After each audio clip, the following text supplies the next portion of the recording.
I'm going to share with you just a mini lesson of what I've taught on volume using sugar cubes as a manipulative. My I can statements for my students for this lesson was: I understand that volume is measured using cubic units to completely fill a solid figure, and I can use formulas to find the volume of rectangular prisms. The I can statements help not only my students but myself stay focused on the standards that are being taught in the lessons within the new Common Core standards. Okay, so starting off, I'm going to use the manipulative sugar cubes. But before that, we define volume. And a lot of times we ask our students what volume is, and they give us the response length times width times height, which is true, but it also is false, because volume is actually the amount that a three-dimensional figure occupies. And so when my students ask what volume is, I expect them to be able to answer that it's the amount that a figure is occupied, not just length times width times height. Length times width times height is the formula that we use to find volume, and so I want to make sure that they are clear on that understanding of it.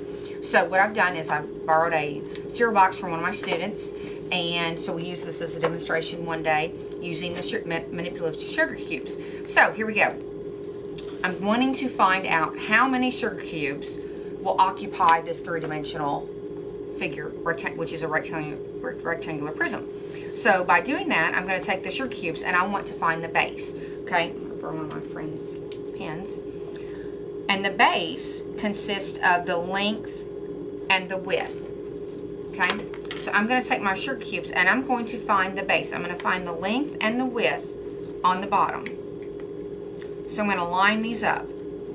Now I've told my students, we could just pour all these sugar cubes in this rectangular object, this prism, and determine and count them as we go. But using the formula of volume, length times width times height, that will allow me to not have to do that. So now I have found the base. The length,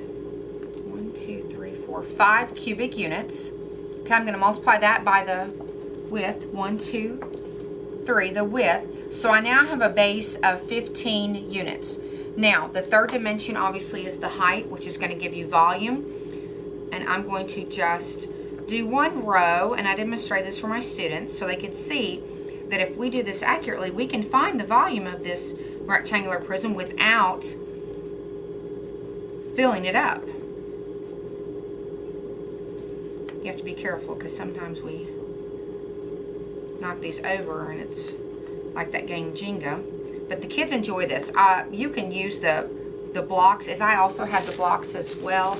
I like using the sugar cubes anytime I can use food. With students, I do. Just like right there. I just about lost it. There we go. Okay, so now 1, 2, 3, 4, 5, 6, 7, 8, 9, 10. Okay, so the length we said was 5. The width we said was 3, and that was our base.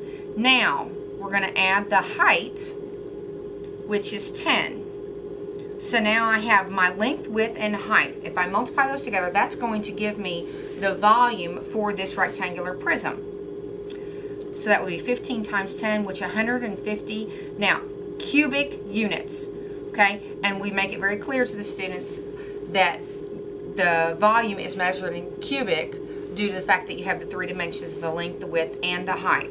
Now, then what we did, obviously in my lesson, is I then put all the sugar cubes in there to fill it up to see if we had an equivalent. 150 cubes are equivalent to the formula that we just found for volume. I found this to be very beneficial for my students.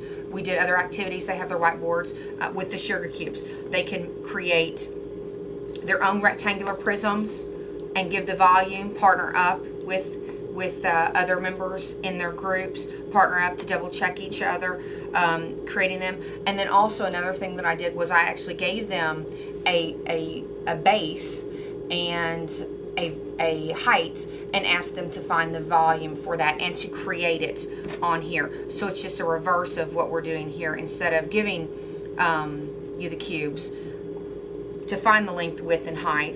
I actually gave them the base and the height and asked them to create it using the sugar cubes.